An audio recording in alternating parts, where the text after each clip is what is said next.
Bruce Lee was taunted "You're just a showman" by Tyson. His stare left Mike frozen in place. Bruce Lee versus Mike Tyson, the silent showdown. The gym was packed, the air heavy with the tension of a fight that would never take place in the official rings, but that everyone knew was inevitable. Mike Tyson, then at the height of his fame and brutality, had challenged Bruce Lee in a bombshell interview. "This guy is just a showman. He makes these beautiful moves, but he can't take a real punch. I bet if I touched him, he'd drop like a leaf." The words echoed in the newspapers, on the radio, in bars. Bruce Lee, however, did not respond with words. He just appeared.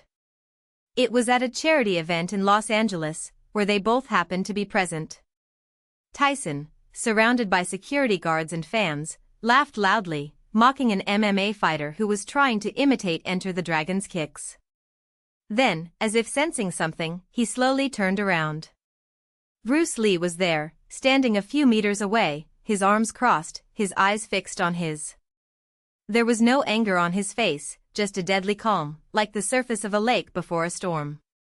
The entire hall seemed to hold its breath. Tyson stopped laughing.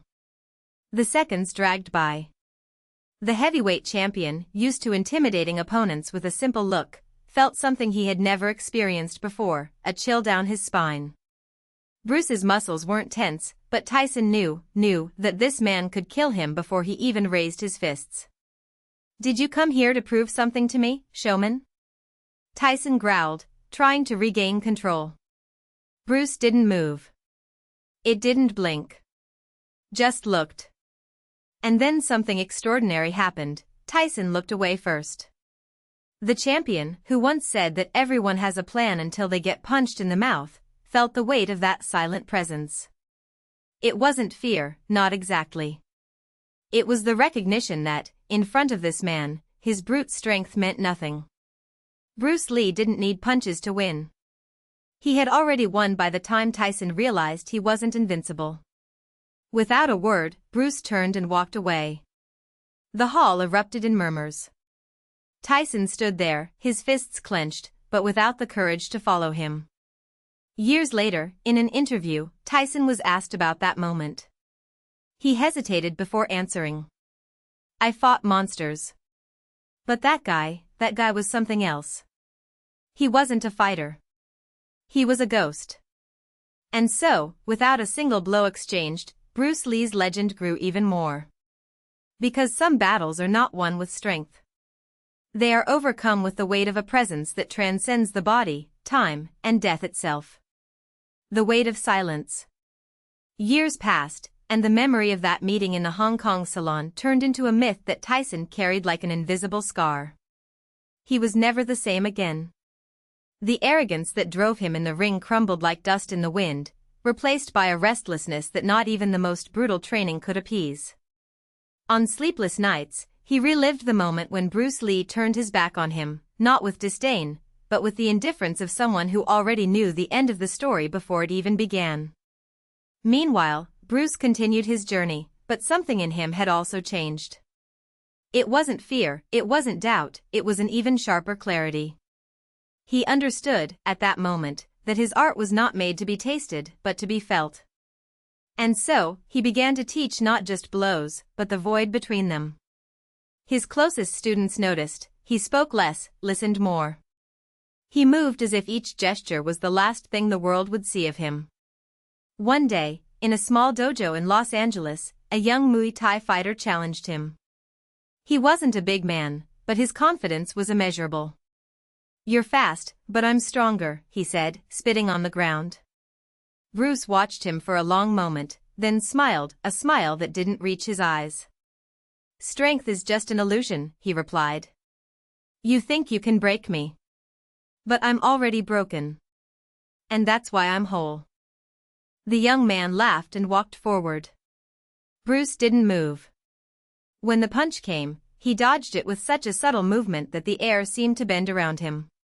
The fighter stumbled, off balance, and before he could react, he felt pressure on his chest, not a blow, but the light touch of two of Bruce's fingers, as if he had just aimed for the center of his sternum.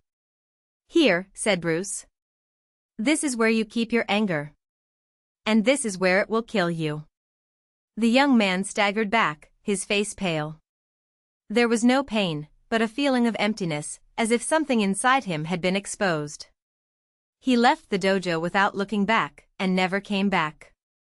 Years later, when Bruce was no longer among the living, that young man, now a respected master, would tell the story to his students. "He didn't beat me with one punch," he would say. "He beat me with the truth." And so, the legend grew. Not because Bruce Lee defeated men, but because, without having to, he made them see themselves. Some called it a martial art. Others, of philosophy.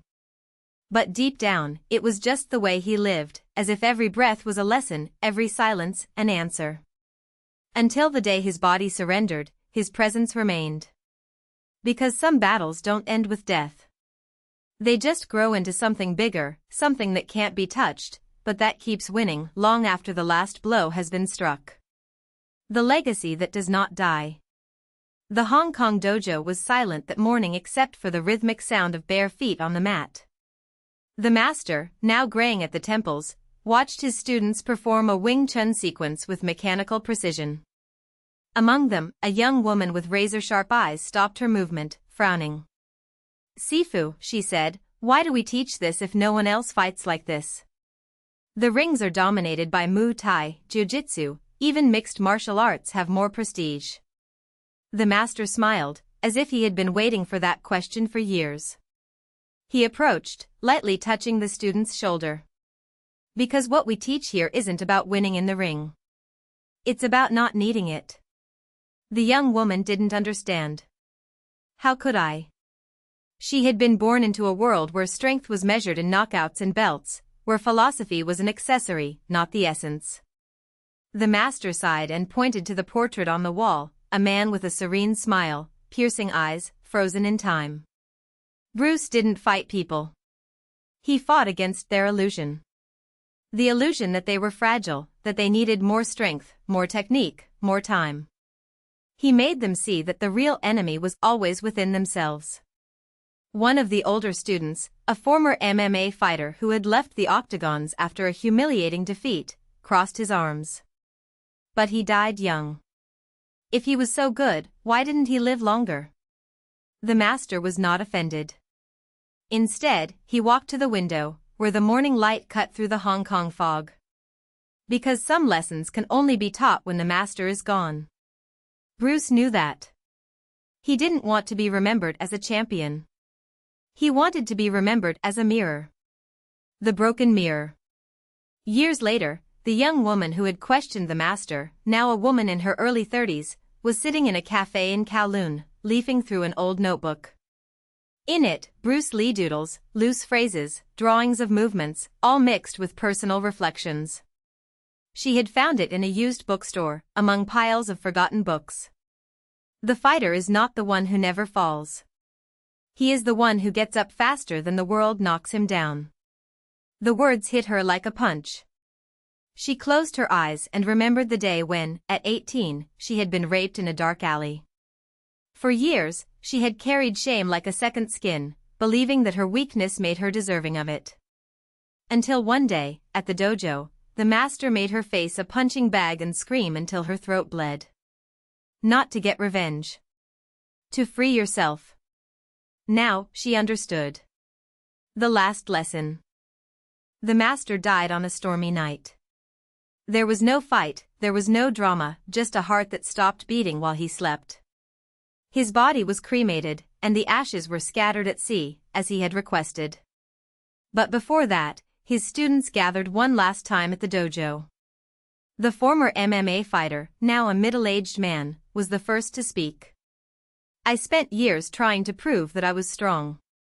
Then, trying to prove that I didn't need to prove anything. But it wasn't until I stopped fighting that I understood what Bruce meant. Strength isn't in winning. It's in not needing to win." The woman who had once been raped nodded. "He didn't teach us to fight. He taught us to stop running away." The dojo was silent. Outside, the rain beat against the windows, as if the sky itself was applauding. The end that never comes. Decades passed. The dojo was sold, the students followed different paths, some became masters, others abandoned martial arts. But in each of them, somewhere, there was an echo of that serene voice, that presence that didn't need blows to win. In a Los Angeles hospital, a terminally ill man, hooked up to machines, asked to hear an old recording. It was Bruce Lee's voice, speaking about the Tao of combat. Don't pray for an easy life. Pray for the strength to face a difficult one. The man smiled. He was no longer afraid. In a poor neighborhood in Rio de Janeiro, a 12-year-old girl, who was training capoeira to defend herself from gangs, stopped in the middle of a dance and looked up at the sky. For an instant, he felt something, a certainty, a peace. As if someone told you, you're already strong. You just need to remember. In an office in Tokyo, a stressed-out executive closed his eyes and took a deep breath, as he had learned in a Jeet Kune Do class 20 years ago. The pressure in his chest eased. He didn't know why. The breathing legend. Bruce Lee never came back. But it never went away either. Because some battles are not won with punches. They are overcome when someone, somewhere, looks inside themselves and finds courage where before there was only fear. And that, in the end, is the only victory that matters. The girl and the executive. The girl, whose name was Larissa, slowly lowered her arms, as if the movement were part of a capoeira circle that never ended. The sun beat down on his sweaty face, and the smell of hot asphalt mixed with the sea salt coming from the bay. She looked at the other students, who were still bouncing around, oblivious to what they had just felt.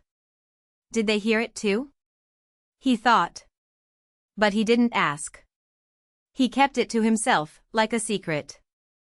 That night, while washing dishes in the house where she worked as a maid, she heard screams outside.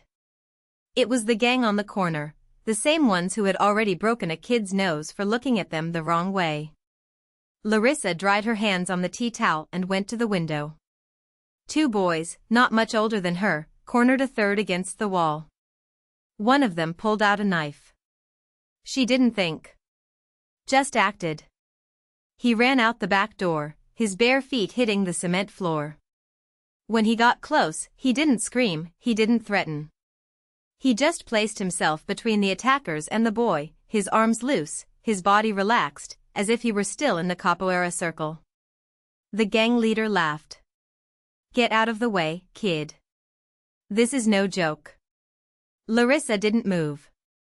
The wind blew, and for a second, she felt that certainty again. You are already strong.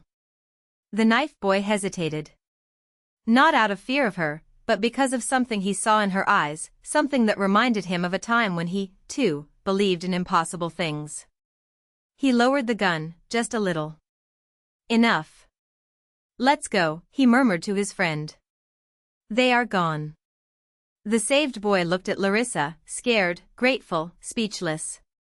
She just nodded and went back inside. In Tokyo, the executive, his name was Kenji, hanged up the phone after a meeting that had lasted 3 hours. His boss demanded impossible results, and the pressure was like a weight on his shoulders. He rubbed his eyes tiredly and looked at the photo on his desk, him, 20 years old, in a kimono, smiling after a fight. Jeet Kune Do. Intercept the strike before it starts. He closed his eyes and took a deep breath, as he had done earlier. But this time, it wasn't just relief he felt. It was something deeper. A memory. Years ago, in a competition, he had been defeated. Not because of lack of technique, but because of fear. The opponent was bigger, more experienced, and Kenji hesitated. That night his master had told him, the real enemy is not on the other side of the ring. He is here. And he pointed to his own chest. Kenji opened his eyes. He picked up the phone and dialed his boss. We need to talk, he said, with a firmness he hadn't felt in years. I can't go on like this. The invisible thread. Larissa and Kenji never met. She continued training capoeira, teaching other kids in the neighborhood how to defend themselves not just with blows, but with confidence. He quit his job, opened a small martial arts academy, and began teaching street children, something he had always wanted to do, but never had the courage to do. On clear nights, when Rio's sky met Tokyo's, they both looked at the stars and felt the same thing, a presence. Not a ghost, not a spirit, but something simpler and truer. A memory. That strength is not in muscles, nor in weapons, nor in power. It's in the courage to look inside and say, I am enough. And so, unaware of each other, they continued fighting. Not against enemies, but against fear. And, little by little, the world around them began to change. Because some battles are not won with punches. They are overcome when someone, somewhere, remembers that they are already strong.